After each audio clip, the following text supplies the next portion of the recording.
Olá pessoal, tudo bem? Bem-vindos à parte 3 da aula 6 da disciplina de análise de variável instrumental sobre verificação parcial dos pressupostos das análises de variável instrumental. O vídeo de hoje então é sobre a parte 3 dessa aula, em que nós vamos discutir estratégias para avaliar o pressuposto de independência.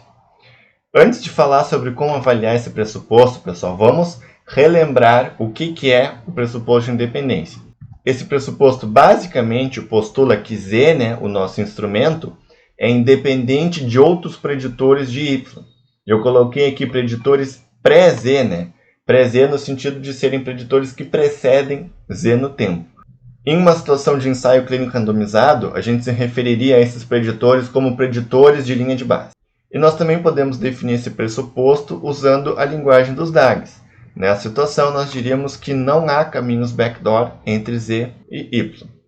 Mas isso não é necessariamente verdade, pessoal, porque podem existir caminhos backdoor entre Z e Y na situação de Z ser um instrumento não causal.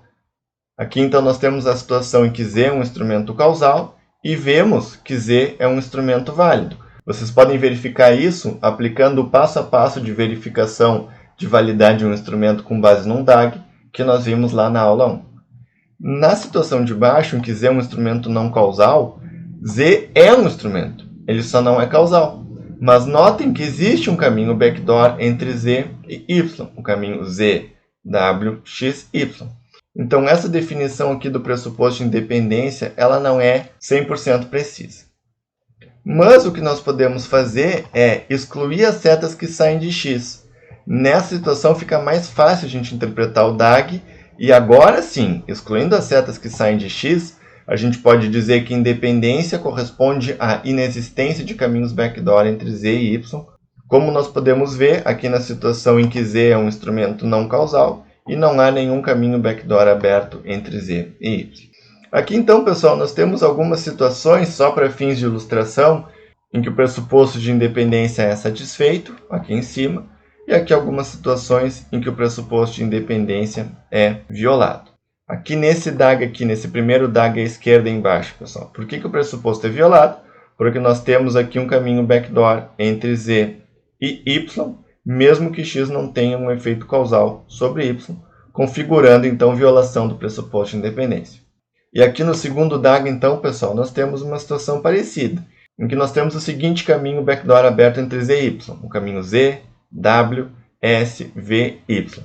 Notem que esse caminho está aberto porque nós estamos ajustando para S, que é um collider. Como então que a gente pode avaliar o pressuposto de independência, pessoal?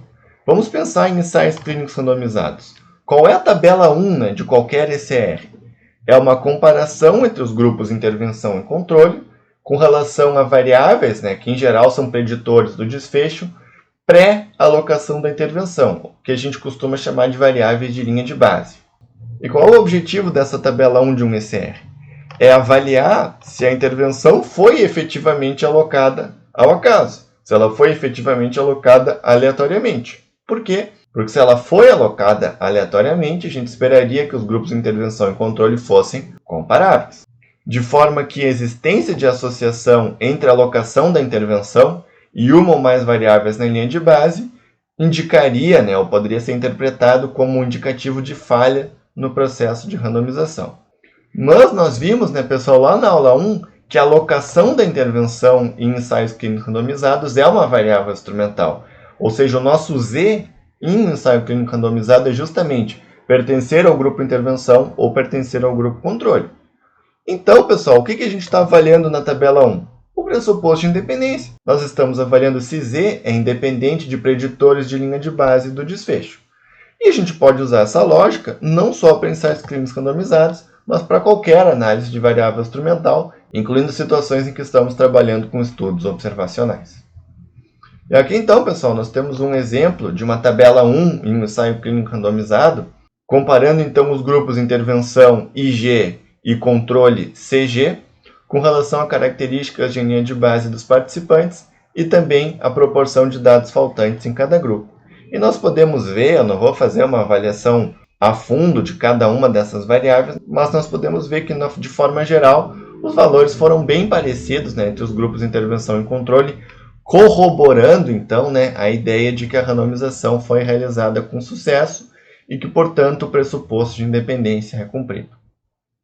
E aqui, pessoal, nós temos um outro exemplo, agora de uma análise de variável instrumental usando dados de estudos observacionais, mais especificamente um tipo de análise de variável instrumental conhecida como randomização ou aleatorização mendeliana. Esse estudo, então, foi um consórcio voltado a estimar o efeito causal de proteína C reativa sobre o risco de doença cardiovascular. E aqui, pessoal, o que essa figura está mostrando? Ela está mostrando mudanças em unidade de desvio padrão em cada uma das variáveis listadas aqui, para cada aumento de uma unidade na variável instrumental. E esse aumento de uma unidade na variável instrumental nada mais é do que o aumento de uma cópia do alelo relacionado a maiores níveis de proteína C reativa. E olhem que interessante, pessoal. Aqui na primeira linha, o que eles estão mostrando? Proteína C reativa, no caso aqui em escala log. E olhem como a associação entre o instrumento e a exposição é muito mais forte em comparação às várias outras variáveis que eles estudaram. Então, o fato da associação entre o instrumento e a exposição ser muito maior do que com as outras variáveis avaliadas é sempre um bom indicativo. Como é que a gente define, então, pessoal, que o pressuposto de independência foi violado ou não? Uma forma é utilizar testes de hipóteses. Porém, uma desvantagem é que eles dependem de poder estatístico e, consequentemente, do tamanho amostral. E, portanto, eles nem sempre capturam o que é mais essencial, que é a magnitude. A gente pode ter grande poder e detectar uma violação pequena e praticamente irrelevante, ao passo que a gente pode ter pouco poder e não ser capaz de detectar uma violação importante desse viés. Então, o que a gente costuma fazer são comparações de prevalências ou de médias, como no exemplo do estudo Pamela. Uma desvantagem disso, pessoal, é que essas comparações ficam um pouco complicadas no caso de muitas variáveis com escalas diferentes. Por exemplo, o que é mais balanceado, né? Uma diferença de 1,5 kg por metro quadrado de índice de massa corporal ou 10 pontos percentuais na prevalência do sexo feminino? Difícil a gente dizer, né? Porque são variáveis com escalas diferentes.